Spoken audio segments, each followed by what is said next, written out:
Iya, oke. Efek terburuknya tuh apa sih dengan penggunaan krim etiket biru ini yang secara liar?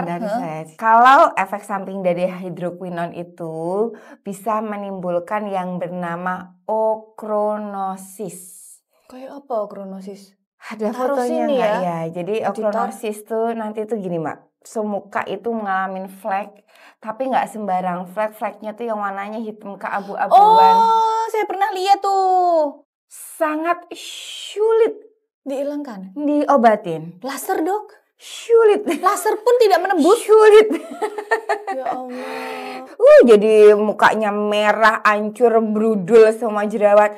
Berkali-kali Mbak saya ketemu pasien begini datang nangis-nangis. Akhirnya saya keluar aja dok dari pekerjaan, saya nggak mau kerja lagi. Saya nggak pede, saya ketemu teman saya nggak ini. Kena mental. Apalagi yang anak-anak muda.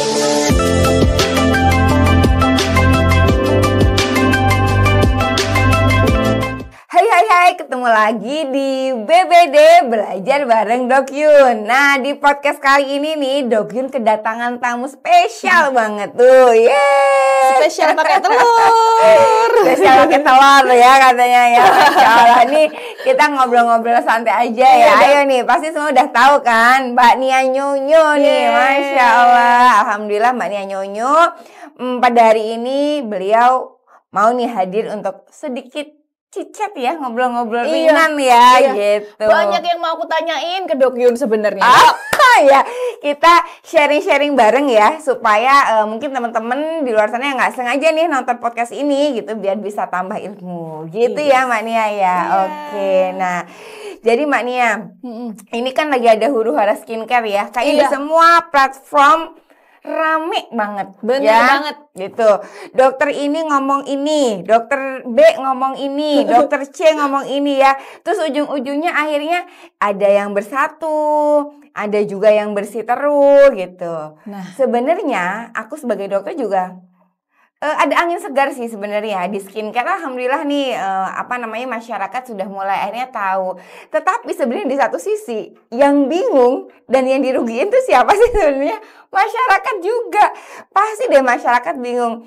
Aduh, pada siapa lagi aku harus percaya nih yang sama kok dokter mana? ini bilang ini begini. Nah, jadi kalau Mbak Nia nih, gimana nih ngelihat sebagai Mbak Nia kan sebagai ini ya, ibarat kata sebagai masyarakat awam ya, sebagai masyarakat awam, sebagai perempuan nih, melihat kondisinya bagaimana nih kalau dari sudut pandang Mbak Nia nih? Ya, iya, jujur betul. nih dok, jujur nih. Iya. Jadi sebenarnya aku ya dengar kabar rame-rame itu, tapi aku tuh nggak terlalu menghiraukan karena aku merasa ya udah skincareku baik-baik aja, skincareku tuh udah aman, ber-BPOM, kulitku juga baik-baik aja. Jadi sebenarnya saya tuh nggak terlalu pengen ikut campur urusan orang dok, ya kan? Betul, yang penting aku udah oke nih, gitu kan? Ya udah gitu. Bodo amat deh, gitu iya, ya. bodo amat sebenarnya. Egois ya. Tapi kok rame banget kok. Banyak beritanya dan saya jadi bingung, nggak ngerti. Loh, ini jadi sama ini ngomong begini, ini ngomong begitu. Jadi saya jadinya tertarik dok, untuk ya sebenarnya gimana? Nah, mending nanya kepada yang ahli kan, yang tahu betul masalah ini dok. Jadi saya jadi kepo nih dok.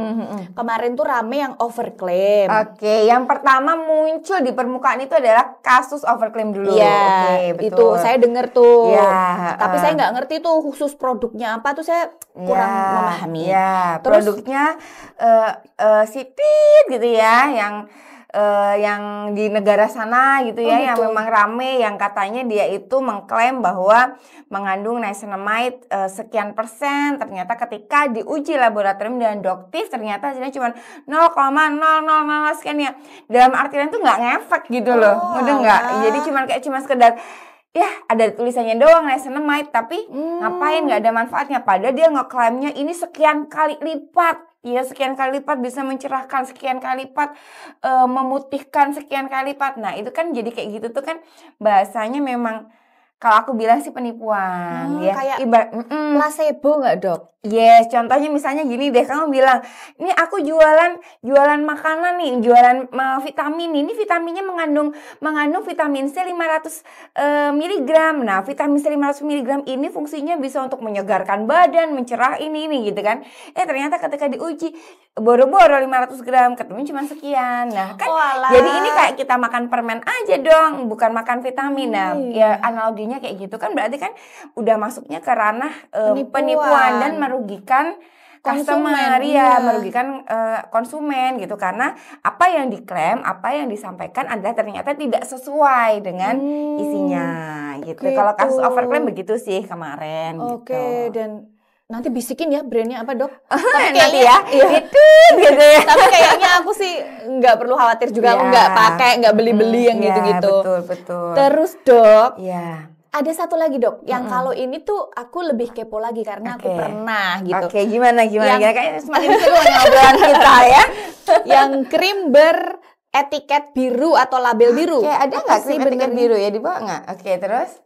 Etiket atau label sih, Dok, ya pokoknya etiket biru. Bahasanya krim etiket biru. Krim gitu. etiket biru. Nah, krim etiket biru itu sebenarnya gimana, Dok? Apa sih yang bikin dia itu tuh kok rame diperbincangkan? Jadi sekarang jadi ini ya, jadi terkenal gitu ya. Apa sih gitu, orang yang nggak tahu jadi penasaran ini apa gitu. Soalnya aku sendiri berarti kan pernah juga dong. Etiket biru itu kan dengar-dengar yang dari rame-rame itu kan boleh dipakai tapi harus pakai resep dan konsul gitu. Nah, rame-ramenya si etiket biru ini diperjualbelikan secara bebas. Jadi terpakainya itu nggak ada aturan dan ininya yang pasti gitu. Betul. Nah, nanti aku pengen nanya karena aku pernah pakai tuh, Dok. Kapan kalau boleh tahu? Adalah, Dok, dari zaman dulu. Oke, jadi lu Mbak Nia juga emang langganan pemakai si etiket biru ini ya? Tapi aku konsul dengan dokter. Oke, di salah satu klinik lah ya berarti ya? Beberapa, bukan salah satu doang. Oke, jadi udah beberapa klinik ketemu dokter, konsul iya ya? Iya dong, Dok. Nah, soalnya aku kan ya hati-hati, nggak mungkin aku beli secara online atau enggak dong. Aku ini, Dok, jadi dengan dokter gitu ya, diberikan resep-resep. Nah, waktu itu aku bertanya-tanya, Dok, karena seringnya gini kan, sebulan lagi nanti konsul lagi ya gitu. Terus kayak 3 bulan lagi nanti konsul lagi ya. Di pikiran saya orang awam ini mikirnya, dokternya matre iki kok kon ronone kon ganti opone, kan kita nggak ngerti masyarakatnya nggak. Iya. Orang suruh konsul mulu, padahal kan konsul berbayar. Gitu loh, nggak semua klinik yang konsulnya gratis, kebanyakan berbayar. Nah, pikiran saya yang awam ini, alah, apa tuh? Jadi ya saya nggak ngerti dong, nggak ngerti ya pakainya ya itu terus. Tapi Mbaknya dia konsul nggak sebulan disaranin konsul, terus 3 bulan kan konsul nggak apa? Udah deh aku pakai ini aja gitu, tanpa konsul lagi gitu. Nah, dulunya pernah udah deh aku pakai ini aja tanpa konsul gitu pernah. Iya, betul. Terus abis itu, Dok, tapi dikasih sama si kliniknya, dikasih ketika Mbak nggak konsul, cuma sekedar Mbak aku mau yang krim kayak kemarin nih, aku udah cocok nggak usah konsul gitu, dikasih. Oke, not ya. Tapi beda klinik ya ini ngomongin. Nah, yang itu ada yang dikasih, terus yang tempat lain ada yang kayak konsul dulu tetap resep harus, terakhir. Dia ngecek resep terus, ini resepnya udah sekian, jadi ini harus konsul dulu ya. Ada yang begitu, jujur li. Tapi ada yang ngasih aja tanpa konsul nggak apa-apa. Gitu, Dok. Nah, masalahnya sehingga saya merasa relate dengan yang ramai selama ini gitu. Oh iya ya, kalau pakai krim yang kayak gitu, memang kalau pas saya berhenti itu kok jadi kusam. Itu tuh ngaruhnya apa? Terus kadang ada yang jadi breakout. Itu apa sebenarnya?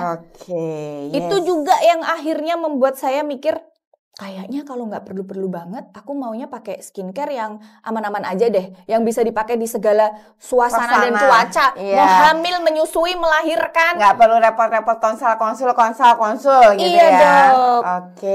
Oke. Nah, jadi gini deh, ini mana-mana coba kasih dulu. Ini karena Mbak Nia mau nanyain tentang etiket biru nih. Aku taruh sini deh, etiket biru. Ada lagi etiket biru. Jadi gini. Teman-teman ya, semuanya ya, kita nih karena Mbak Nia pertanyaannya banyak banget, aku sampai lupa ya. Aku bahas satu-satu dulu deh ya. Oke, tadi yang pertama adalah Mbak Nia menanyakan tentang apa sih sebenarnya krim etiket Iya. biru? Kenapa di luar sana jadi rame dengan si etiket biru ini gitu. Jadi gini loh. Etiket biru ini adalah suatu nama ya sebenarnya, bahwa etiket biru ini adalah label ya, bahwa ini obat luar ya, ada tulisannya ya, obat luar begitu ya, yang diresepkan oleh dokter, dan ini adalah obat keras. Oh gitu. Oke ya, obat yang diberikan atas ini dokter gitu ya, atas apa sih namanya, ini udah rusak jadi warna hitam. Apa namanya? Atas izin dari dokter. Jadi boleh nggak sih sebenarnya etiket biru ini? Nah, aku jawab dulu ini. Tolong, kalau ini juga kadang aku berhati-hati Mbak kalau kebuat konten, atau karena kadang ada orang yang nakal dipotong. Pas aku bilang boleh ya etiket biru, nah itu dipotong. Aduh, jangan dong. Ya, kayak gitu ada yang kayak gitu, dipotong terus diambil kayak sebagian cuplikannya tok gitu loh. Ini loh dokternya bilang, nah, motong video itu sarang dosa. Jangan ya. Jadi blunder nanti. Nah, jadi gini, ini si etiket biru itu adalah boleh kalau diresepkan oleh dokter. Syaratnya ada 3. Yang pertama, dokter itu menulis resep ya. Tahu ya kertas resep ya, teman-teman semua pernah ngelihat yang namanya barang yang bernama kertas resep ya. Kalau nggak ada, aku minta tolong ambilin kertas resep. Tahu dok, nanti dimunculin aja cetling. Oke ya, biar editornya kerja. Ya. Jadi ada namanya kertas resep. Nah, oke. Kertas resep ini untuk dokter menulis resep. Oh, isinya adalah A, B, C misalnya gitu. Nah, terus mentang-mentang dokter ini boleh nggak? Oh, nggak boleh, belum boleh. Kertas ini diberikan kemana? Ke apoteker. Karena dokter itu hanya mempunyai wewenang untuk memberikan resep. Tetapi dokter tidak punya wewenang untuk meracik resep. Oh, yang punya wewenang, yang meracik, ngublek-ngublek itu ya, itu ada apoteker. Oke lah, katakanlah aku dokternya, Mbak apotekernya nih. Boleh nih, tolong resepnya buat. Oke, Mbak udah ngublek-ngublek. Terus Mbak langsung ngasihin aja nih, begitu aja ngasihinnya di jalan ya, atau ngasihinnya lewat online gitu ya. Boleh nggak? Kan udah ada resep nih dari dokter. Oh, berarti dok, maaf dok potong. Berarti krim etiket biru ini yang diresepkan dokter dan konsul secara personal, ini custom ya? Sesuai banget sama muka kita? Nah, gitu harusnya. Gitu. Nah, makanya nanti ini pembahasan ini jangan keluar dari kursor dulu nih. Jadi nanti kita akan sampai ke situ. Nah, terus habis itu kan udah nih sama ada apotekernya, tapi ngasihinnya tuh di sana di depan, di bawah jembatan, atau janjian di mana gitu ya, yang di mana apoteker ini nggak punya izin, pokoknya cuma sekedar apoteker. Itu nggak boleh. Masih belum boleh. Ada syarat terakhir nih. Apa syaratnya? Dikeluarkannya lewat yang namanya instalasi farmasi atau apotek yang berizin. Oke ya. Maka biasanya contohnya misalnya nih ada tulisannya apoteknya ya. Ada tulisan apotekernya siapa, dan ada nama dokternya siapa. Oh, sedetail itu baru boleh namanya barang ini jadi barang legal. Oh gitu. Sebenarnya oke, tapi persyaratannya itu tadi. Ya contohnya gini deh. Kayak Mbak udah punya anak kan? Punya. Pernah nggak anaknya sakit terus berobat ke dokter dapat resep puyer? Pernah ya. Dapat, kalau jadul-jadul kan dokter suka ngasihnya puyer ya, nggak sirup ya. Aku tanya deh, puyer itu boleh nggak diminumin ke anak Mbak?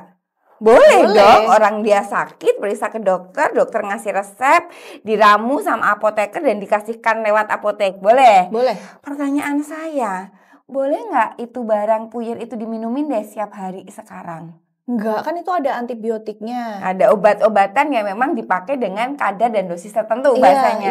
Iya. Yes, sama. Ini seperti, jadi krim etiket biru ini adalah kemungkinan besar biasanya isinya itu obat yang memang diresepkan oleh dokter ya, dan biasanya memang dipakai dalam jangka waktu tertentu. Jadi kasarannya, bahasa awamnya tuh mirip antibiotik, jadi ada jangka tertentu, nggak boleh. Pokoknya ini adalah obat ya, nggak selalu antibiotik, tapi ini adalah obat yang memang dipakai dengan jangka waktu tertentu. Maka tadi kenapa Mbak Nia bilang, kok aku suruh konsul ya, sebulan konsul, suruh ini lagi, konsul lagi 3 minggu, 3 bulan ya, 1 bulan, 3 bulan, gitu. 3 bulan suruh konsul kayak gitu ya. Suudon sebagai pasien. Nah jadi gitu Mbak, jadi kenapa sih harus konsul sebulan 3 bulan? Karena barang ini nggak bisa dipakai jangka lama, harus di kalau memang sudah tercapai yang diinginkan, target terapi sudah, harus di stop. Sebenarnya sih seperti itu, intinya begitu. Tetapi nah lagi-lagi mungkin tidak semuanya tertib. Tadi kan Mbak Nia udah bilang nih, tapi di klinik yang sana aku pokoknya datang aja langsung minta dikasih. Nah itu yang nggak boleh ya, itu nggak boleh karena memang sebenarnya dokter itu harus meresepkannya ya by personal. Nggak mungkin dong ini ngeresepin satu resep buat gado-gado buat seluruh jagat raya, kan nggak bisa kan kayak gitu kan. Nah jadi memang sebenarnya ya kalau mau bilang secara regulasi nggak boleh dan secara keamanan juga tidak boleh.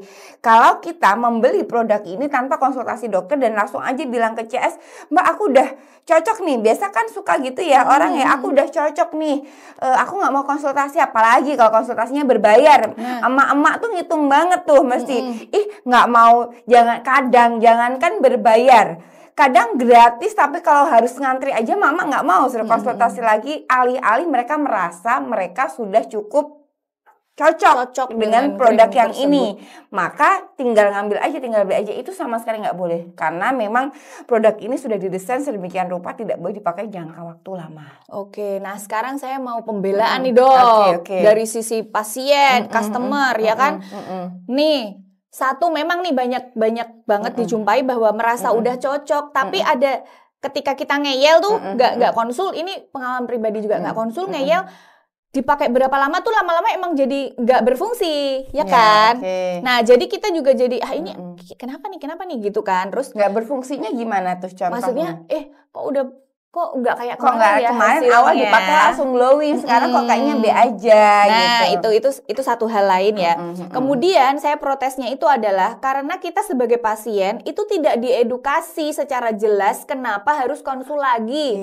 Kita kan jadi suudon dengan klinik atau dokter tersebut, dikira itu materialistis. Jadi padune ben dari konsultasi dapat jasa medis, biaya meneh gitu kan dok, karena suudon. Ya jujur aja sebagai pasien kadang-kadang kayak gitu karena minim informasi, tidak diedukasi secara baik. Nah saya mau protes nih, harusnya tuh ya ini bukan dokyun kepada yang sebelumnya yang dulu pengalaman saya. Ya sebelumnya pada nonton di podcast kita merasa tersungging lah. Banyak dari zaman saya kuliah soalnya sering kayak gitu, apalagi anak kuliah digituin. Padune meh dikon bayar meneh gitu kan. Betul. Diedukasi customer, pasiennya harusnya diedukasi kenapa sih harus konsul lagi? Karena ini krimnya emang custom, ibarat krim obat yang benar-benar disesuaikan dengan kondisi kulit kita saat itu, sehingga ketika sebulan lagi kita konsul ini udah baik atau bagaimana harus disesuaikan. Lagi. Nah, nggak ada yang ngomongin aku kayak gitu, jadinya aku jadi pasien yang suudon gitu loh. Jadi mungkin ini bisa jadi catatan ya buat teman-teman sejawat yang melihat podcast ini. Ini adalah suatu curhatan langsung nih dari masyarakat ya, yang mereka tuh emang tidak teredukasi, tidak tahu betapa pentingnya ketika mereka memakai krim etiket biru yang notabene resmi didapatkan dari resep dokter dan dari suatu klinik yang memang sah gitu ya, klinik yang memang ada izin operasionalnya, resmi semuanya. Tetapi mereka tidak tahu loh ternyata betapa pentingnya konsultasi terlebih dahulu dan harus rutin konsultasi secara berkala untuk mendapatkan kondisi-kondisi yang seperti ini dan supaya tidak terjadi efek samping di kemudian hari. Nah ini berarti catatan juga nih buat teman sejawat yang pada nonton podcast kita. Komunikasi itu penting ya dok. Betul ya. Karena laki suami istri kalau nggak ada komunikasi juga bisa salah paham ya. Pasien sama klinik atau ya, dokter, betul. nah itu butuh banget tuh, pasien tuh butuh banget komunikasi yang jelas, diedukasi biar kita tuh ngerti dan tidak suudon. Iya, betul. Nah, cuman Mbak, ini yang masalah terjadi di carut marut dunia skincare Indonesia saat ini ya adalah krim ini itu ternyata banyak sekali dijual bebas di distributor-distributor, di reseller-reseller gitu ya. Yang notabene tadi kan aku udah bilang ya, ini adalah obat keras ya. Ini adalah obat keras yang penggunaannya harus lewat konsultasi, penggunaannya juga harus selalu diawasi, pemakaiannya harus dipantau supaya yang namanya sekarang gini deh, namanya aja obat. Obat dalam bentuk apapun pasti ada efek sampingnya dong. Obat kok ya gitu, kecuali bukan obat itu nggak ada efek sampingnya. Kalau obat itu semua ada efek sampingnya, maka memang kita harus selalu memantau. Tapi ini ya begitu ya ceritanya, saya juga nggak tahu kenapa bisa terjadi seperti itu. Tapi indahnya Indonesiaku yang sekarang jadi tidak indah lagi ya, karena memang akhirnya banyak sekali konsumen yang dirugikan. Bahaya banget dong, Dok. Nah, bahaya sekali. Kenapa? Karena barang-barang ini ya, barang-barang ini ternyata dijual bebas gitu di reseller-reseller. Yang reseller pun juga mungkin nggak paham ini adalah krim etiket biru. Resellernya nggak paham ini efek sampingnya apa. Bodoh-bodoh lagi, lebih-lebih lagi. Ya konsumennya semakin nggak ngerti ini apa. Kenapa? Karena kalau ada etiket birunya gini udah lumayan ngerti nih. Oh, ada tulisannya obat luar, ini etiket biru. Yang paling menyedihkan ya, itu etiket birunya di gini-gini. Dilepas ya. Jadi itu etiket birunya dilepas ya, nggak ada etiket birunya. Jadi ini jadi krim polosan. Nah, krim polosan lebih ngeri lagi, mereka bilangnya ini adalah malam dosing lah, malam yang super lah ini. Jadi nakalnya tuh gini loh. Oh, ini misalnya ini adalah sunscreen-nya. Sunscreen-nya berbepom. Oh, ini adalah facial wash-nya berbepom. Oke nih, udah oke dulu nih. Ini tonernya berbepom. Tiba-tiba di sini diselipin nih ada satu krim polosan yang nggak berbepom. Yang berbepom yang ini nih, yang hijau-hijau ini berbepom. Ini nggak berbepom. Kan jadi maksiat ya, jadi masalah, jadi sumber malapetaka. Kenapa saya bilang sumber malapetaka? Karena ini adalah obat guys, ini obat di mana ini itu nggak boleh dipakai untuk yang pertama jangka panjang ya, dengan jangka panjang tertentu. Tergantung dosis, ada yang hanya boleh 3 bulan, hanya yang cuma sebulan, ada yang 6 bulan gitu ya. Yang kedua jelas barang ini nggak boleh dipakai ibu hamil. Menyusui nggak boleh, kan apa, kan ada efek sampingnya. Kalau ibu hamil pakai ini misalnya ternyata isinya ada hidrokinon gitu ya, itu bisa menyebabkan berat badan janinnya itu nggak naik, dan masih banyak lah komplikasi-komplikasi yang lain. Jadi nggak boleh gitu. Terus jadi macam-macam isinya. Ini tuh sangat-sangat tidak boleh. Terus ya biasanya Mbak, obat seperti ini tuh isinya adalah ada hidroquinonnya ya, dan ada barang yang bernama steroid. Nah nih lebih kejam lagi nih si steroid ini. Steroid itu adalah sebenarnya dia itu obat luar ya, salep ya, karena kalau ini kan bentuknya salep ya, yang memang digunakan untuk penyakit-penyakit peradangan, misalnya orang sakit gatal, dermatitis, kayak gitu. Nah ini diminum juga ada kan dok? Ya diminum, itu kalau diminum berarti bentuknya pil, karena ini dipakai untuk oles-oles obat luar, berarti bentuknya adalah salep ya, yang tadi diuplek-uplek, diraci, nah jadilah sebagai krim pencerah begitu. Itu nggak boleh, itu jahat banget, aku bilang itu nakal gitu ya. Bila mana memang saya tidak pro ya dengan si steroid ini, ketika steroid ini adalah dipakai untuk bahan skincare. Oh gitu, diminum sebenarnya kalau dosis tepat nggak apa-apa? Ya kalau diminum memang itu atas indikasi lagi gatelan lah, lagi sakit dermatitis, lagi apalagi urtikari ya boleh, nggak ada masalah gitu. Tapi kalau iyalah kebayang kan, ngamuk kan gitu. Jadi itu nggak boleh, memang karena itu kita tuh hanya kayak ngambil side effect-nya aja. Jadi efek samping dari steroid ini memang bisa mencerahkan lah, intinya kayak gitu. Nah kan harusnya kan nggak boleh ya. Jadi bahasanya ini berbahaya sekali gitu, berbahaya sekali, nggak boleh. Kenapa? Karena steroid ini Mbak kalau dipakai jangka panjang, pertama wajahnya itu lama-lama akan muncul urat-urat merah. Sering lihat kan, ketemu orang, ketemu ibu-ibu, ketemu teman-teman, wajahnya putih sih, memang putih, cerah, glowing, tapi kelihatan tipis. Kenapa? Nih kayak gini nih contohnya ya, kayak jadi kayak nih, nah ya nih lihat kan, nah jadi kelihatan urat-uratnya kelihatan semua. Yang kedua, tiba-tiba muncul, kamu tahu sinom nggak? Rambut kecil-kecil ya, yang biasanya anak kecil suka keluar. Nah kalau anak kecil wajar lah, kalau kita orang tua emang masih muncul lagi begituan kan, nggak seharusnya muncul di sini.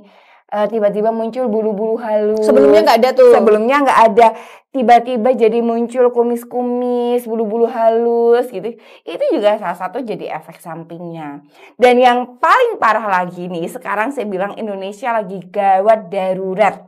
Apa tuh dok? Ya, gawat darurat terjadinya dermatitis perioral. Apa itu? Jadi ketika misalnya nih ada orang yang sudah biasa pakai ini berbulan-bulan ya, sudah pakai ini berbulan-bulan, tiba-tiba stop aja. Nggak usah lama-lama, 2 hari aja, seminggu gitu ya. Muncul beruntus-beruntus di wajahnya. Ya Allah. Nah ini bahaya lah, sekarang sedang banyak sekali penarikan krim-krim polosan etiket biru yang memang tidak terstandarisasi ya. Jadi kasihan loh mereka-mereka ini yang tiba-tiba putus cinta sama krim polosan atau krim racikan yang sudah biasa mereka pakai. Nah itu pasti akan muncul efek sampingnya bernama dermatitis perioral, alias beruntusan di area bibir, mulut, sini, hidung. Kan ada kan yang bilang kalau lupa nggak pakai krim malam tiba-tiba nongol tuh beruntus-beruntus, tapi kalau dipakai lagi krim malamnya bagus lagi. Iya, aku pernah lagi. Iya gitu ya. Astagfirullah, aku pernah beneran. Nah itu Astagfirullah. Itu makanya nggak boleh dipakai. Itu efek gitu. Krim etiket biru. Yes, efek dari yang isinya adalah si steroidnya. Oh ya Allah. Gitu. Makanya ini etiket biru ini emang sangat-sangat, saya bilang itu yang jualan nakal banget. Nakal pakai banget ya. Gitu. Kalau teman saya bilangnya itu penjual jahanam. Berarti awalnya memang bagus, Dok. Iya, sehingga membuat bagus. orang tuh senang lihat testimoni orang lain bagus. Iya, betul. Itu real, awal memang bagus. Tapi ketika dipakai terus dalam jangka waktu tipis bahaya. Gitu. Iya, bahaya. Astagfirullah. Semakin lama semakin tipis, terus lama-lama juga merah. Kalau kena matahari, wajah kita jadi kayak kepiting rebus, kayak tomat, kan merah-merah, tipis kayak gitu. Nih, maaf nih dok, saya jadi inget nih dok, zaman saya SMA di kampung halaman saya ada dokter yang terkenal banget kan dok. Nah, customernya itu dokter spesialis loh dok. Customernya itu tetangga-tetangga saya banyak yang pakai, wajahnya kinclong gitu. Tapi kalau kena panas itu jadi kayak udang rebus, merah. Nah, ya, ini betul. Tuh kayak gitu yang salah siapa? Pasien yang kayak saya tadi suudon disuruh konsul kagak mau, apa dokternya? Ini ya kita nggak tahu ya. Iya betul. Itu dari mana tuh yang kesalahannya? Ya jadi begini ya. Makanya ini juga akhirnya menjadi pembelajaran buat kita semua. Saya harap teman-teman sejawat sekalipun yang memang mempunyai hak sebenarnya untuk mengeluarkan si etiket biru ini pun juga mulai berbenah dan mulai lebih aware lagi deh gitu ya. Jangan sampai meresepkan ini dengan sangat mudahnya. Karena memang sebenarnya begini, hidroquinone ini ya memang masih menjadi drug of choice ya. Pilihan untuk pasien melasma atau flek. Tetapi pasien melasma ya begitu, bukan hanya sekedar pengen cerah, pengen kulitnya glowing, terus dikasih hidroquinone, ya kurang tepat saya bilangnya begitu. Berarti apalagi tadi ya dipakainya jangka panjang, nggak pakai maintenance, nggak pakai didampingi, diedukasi dengan baik gitu. Ya kalau saya bilang memang sebenarnya ini tuh sebenarnya banyak masyarakat yang nggak paham Mbak. Maka salah satu ya saya ngundang Mbak Nia nih untuk kita podcast sharing-sharing bareng itu untuk membuka mata loh semua masyarakat, kaum-kaum emak-emak, bunda-bunda, mbak-mbak, kakak-kakak semua. Karena logikanya begini deh. Kalau orang tahu efek samping pakai ini bakal begini, kira-kira mereka mau beli nggak? Boro-boro beli, dikasih aja nah pakai, kalau tahu efek sampingnya pasti mereka nggak mau dong. Ini kan karena memang tingkat pengetahuan dari masyarakat kita sendiri memang yang bisa jadi mereka tuh nggak paham akan bahayanya apa. Kadang mereka masih nggak tahu merkuri itu apa. Banyak banget yang DM saya, "Dok, hidroquinone itu apa?" Aduh ya Allah, kayaknya aku udah setiap hari ngomong tentang merkuri, tentang hidroquinone sampai berbusa-busa juga masih ada yang gagal paham. Jadi sebenarnya ini adalah PR ya untuk kita semua untuk selalu mengedukasi nih bahwa ternyata yang pertama sebenarnya garis merahnya, cantik itu nggak selalu putih, ya kan? Kalau mereka sudah mindsetnya cantik putih, otomatis mereka akan berusaha berbagai macam cara, entah pakai merkuri lah, entah pakai etiket biru, pokoknya yang penting ketika ada penjual bilang ini pakai nih, putih, sebulan putih, dibeli. Nah kayak gitu. Jadi emang ini tuh sekarang itu lagi ini banget apa sih namanya, rame banget gitu. Dok, aduh agak lemes ya mendengarkan semuanya. Habis ini kita sarapan deh ya, makan soto. Aduh, butuh. Emangnya efek terburuknya nih dok? Iya, oke. Efek terburuknya tuh apa sih dengan penggunaan krim etiket biru ini yang secara liar? Kalau efek samping dari hidroquinone itu bisa menimbulkan yang bernama ochronosis. Kayak apa ochronosis? Ada fotonya nggak ya? Jadi ochronosis tuh nanti tuh gini Mbak, semuka itu mengalami flek, tapi nggak sembarang flek, fleknya tuh yang warnanya hitam keabu-abuan. Oh, saya pernah lihat tuh. Nah, itu adalah salah satu efek samping dari pemakaian hidroquinone bila dipakai jangka panjang. Terus pertanyaan saya ya, kok pertanyaan sih? Nah terus ya siapa namanya ochronosis itu sangat sulit dihilangkan, diobatin. Laser dok? Sulit. Laser pun tidak menembus? Sulit. Ya Allah. Bisa bahasa saya tuh sulit sekali. Bisa tapi sulit. Sulit sekali pun misalnya bisa pun hanya mengurangi, tapi tidak bisa mengembalikan ke keadaan semula. Merinding berarti cacat dok? Iya, otomatis itu memang bukan sakit jantungnya, bukan sakit ginjalnya, tapi bisa mematikan Mbak. Mematikan apa? Mematikan kepercayaan dirinya dong. Dia sudah jadi nggak percaya diri, produktivitasnya menurun. Emak-emak kalau mukanya kayak gitu, aduh, suruh pengajian jadi nggak pede, ngantar jemput anak juga nggak pede, otomatis pasti pede, kepercayaan dirinya nggak ada, produktivitas akan dirinya pasti akan menurun. Paling bisanya di foundation ya dok? Tetap juga nggak nampol. Nggak nampol ya Allah. Dan yang paling saya pikir lagi tuh gimana perasaan suaminya, lakinya yang pagi siang sore malam ya ngeliatin tuh kalau ada ibu-ibu ya mukanya gitu, apa nggak senep ya bahasanya, apa nggak sebel coba. Kan kasihan gitu, yang bisa jadi rumah tangganya juga jadi akhirnya nggak harmonis ya. Jadi efek samping menyangkut kehidupan pribadinya itu banyak. Nah, jadi pasien-pasien saya tuh hampir setiap hari tuh kayak gitu banyak sekali. Kena mental ya dok? Kena kalau mental. Wajah kita kenapa-napa tuh. Datang udah nangis-nangis, kalau pasiennya nangis, doking juga ikut nangis. Bingung juga saya harus gimana kan. Karena yang pertama saya harus merubah mindsetnya, harus mengembalikan mindsetnya itu untuk menenangkan dia dulu. Karena banyak loh orang-orang yang di fase ini tuh merasa hidupnya di titik terberat loh.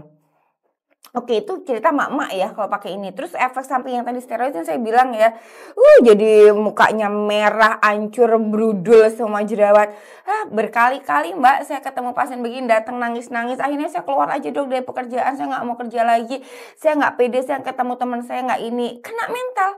Apalagi yang anak-anak muda itu kan, akhirnya saya menjadi konsultan ini juga, nggak cuma sekedar ngilangin jerawatnya, ngilangin breakoutnya, ngilangin dermatitisnya, tapi kan saya harus menguatkan dia, mentalnya harus dia juga harus dipopo. Oleh karena itu pokoknya harus sabar.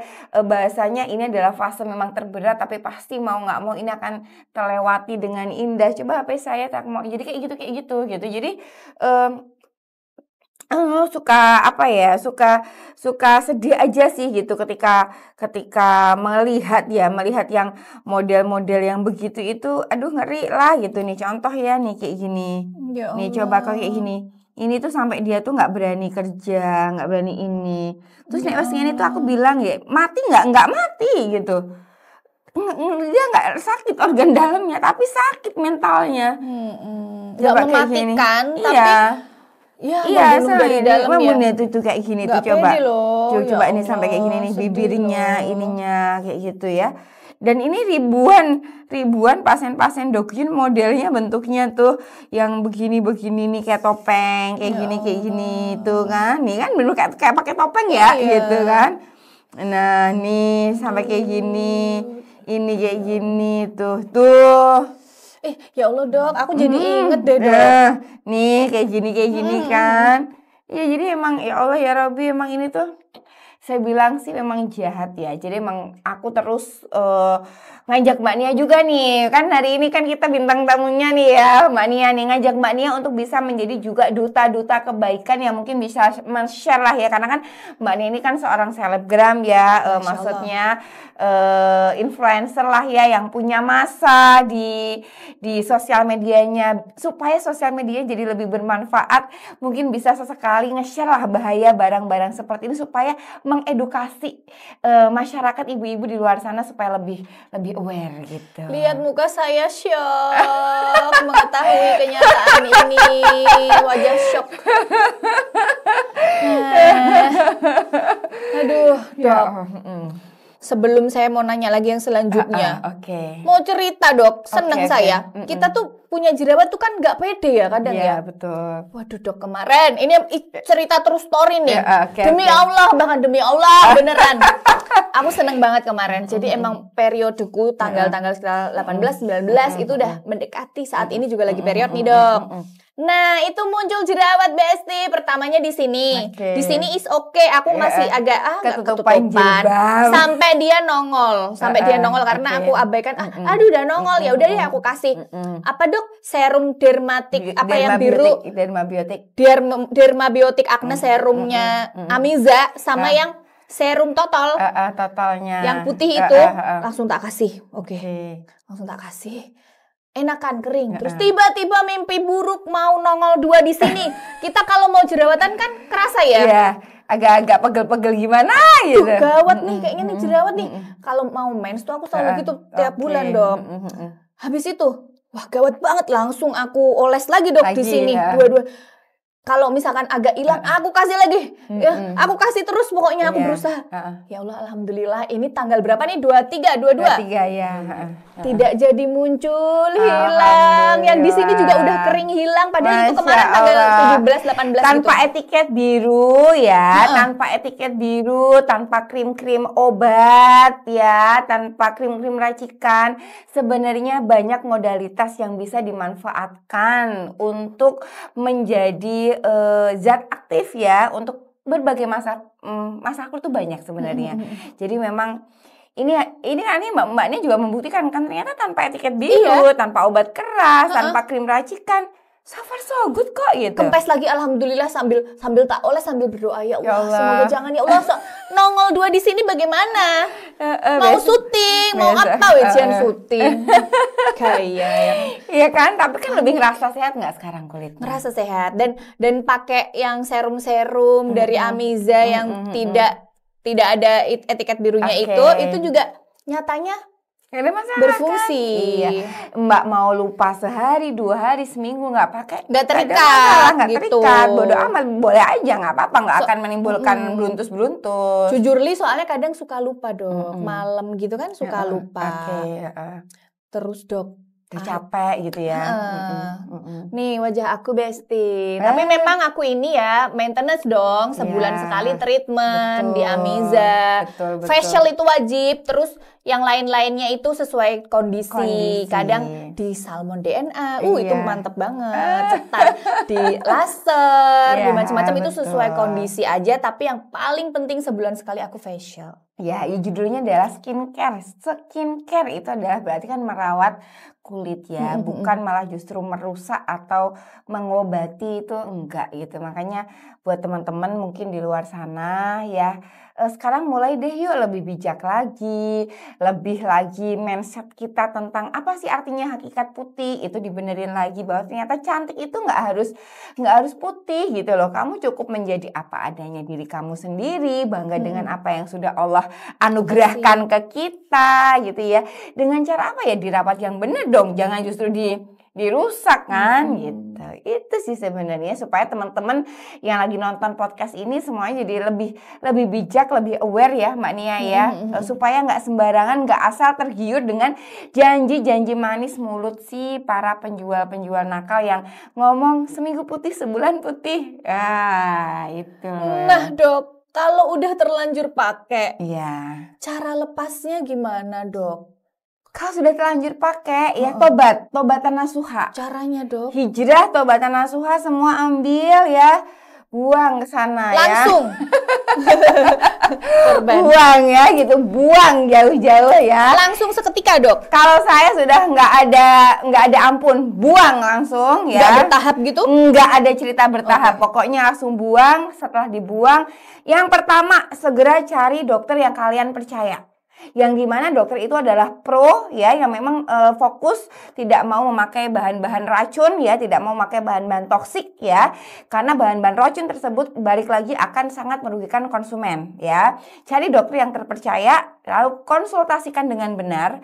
Nah nanti biasanya si dokter pasti akan memberikan resep untuk bagaimana caranya memperbaiki skin barrier kita. Jadi yang pertama itu adalah disehatin lagi tuh, dikuatin lagi skin barriernya. Udah sakit, nggak nyaman, mukanya jelek, mukanya hancur. Oh, ketika stop muka kita hancur berantakan kayak yang tadi. Ini kan gara-gara yang tadi aku liatin, gara-gara sebulan berhenti pakai krim. Oh, langsung kayak gitu? Langsung kayak gitu. Tidak ada jalan lain? Melewati itu? Harus melewati itu. Tapi ingat, itu adalah bagian dari kehidupan. Itu suatu fase yang aku bilang, mau nggak mau, enak nggak enak, pahit nggak pahit, harus kamu lalui. Selama kamu bergandengan tangan dengan dokter yang maksudnya emang benar ya gitu ya, kamu akan dibimbing, kamu akan diselamatkan bahasanya ya, untuk mengeluarkan semua racun, semua toksik yang ada di wajah kamu, sehingga wajah kamu akan kembali sehat. Ketika sudah sehat, glowing pasti menjadi bonus. Oke dok. Gitu. Berarti caranya stop. Stop, hijrah, taubat. Lalu merapat kepada orang-orang support system support system membantu kita mencari tenaga ahli, dokter yang dipercaya. Iya, karena nanti kita akan membantu untuk memperbaiki skin barriernya, untuk pokoknya kulitnya dikuatin dulu gitu, dibuat sehat kayak gitu. Masya Allah, makasih banyak dok. Aku jadi banyak tahu. Jadi buat teman-teman sekalian, besti-besti, kayak apa namanya, kesimpulannya hari ini tuh ya, kita harus hati-hati tuh kalau mau melakukan memberi wajah kita pakaiin skincare, pakai krim-krim tuh bener-bener harus hati-hati dulu ya dok. Harus hati-hati. Jangan tergiur dulu. Jangan tergiur hasil cepat instan. Kemudian apalagi tadi dok, ya kita harus sebagai pasien berarti harus lebih kritis ya, harus dalam bertanya. Harus lebih cerdas gitu, karena pasien ataupun konsumen itu mempunyai hak ya. Kita semua, kalian semua mempunyai hak untuk tahu apa sih resep yang diberikan ke kalian tuh, kalian punya hak untuk bertanya. Jadi konsumen tuh kan punya yang namanya hak-hak konsumen ya. Misalnya, dok ini saya kok diresepin ini apa ya? Ini isinya apa?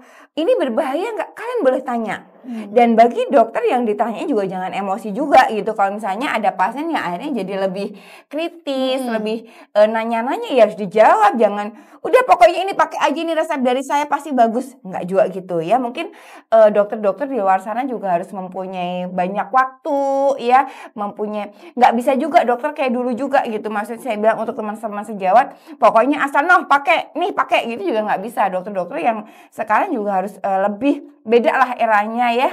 Ketika ada pasien-pasien yang ada yang nanya, ya saya minta tolong ya untuk lebih bisa menjelaskan ya ini apa dan bagaimana gitu. Oke. Oke, jadi Masya Allah udah berapa lama nih kita ngobrol ngalor ngidul ya, asik banget ya, Alhamdulillah. Terima kasih banyak Mbak Nia atas waktunya hari ini sudah menyempatkan datang ke studionya Amiza nih untuk kita podcast, untuk kita sharing-sharing cantik ya. Mudah-mudahan apa yang kita diskusikan bermanfaat ya. Amin. Dan mudah-mudahan Mbak Nia bisa menjadi duta-duta kebaikan ya selanjutnya yang akan terus menebar manfaat ke kalian semua. Dan mungkin dari saya tetap berpesan ya untuk semua teman-teman nanti followernya Mbak Nia dan lain-lain ya, harus mulai bijak lagi. Jangan sampai tergiur dengan penjual-penjual nakal di luar sana yang menjanjikan putih putih pokoknya ya. Harus cross check lagi ini krimnya aman atau tidak, isinya apa ya. Karena walaupun itu cuma sekedar dioles-oles di wajah kalian, tapi ingat itu akan sangat berakibat fatal dan wajah dari investasi dan masa depan kita gitu. Masya Allah, makasih ya Dok. Ya sama-sama Mbak Nia, mudah-mudahan nanti kita bisa ketemu di lain kesempatan lagi. Oke, terima kasih.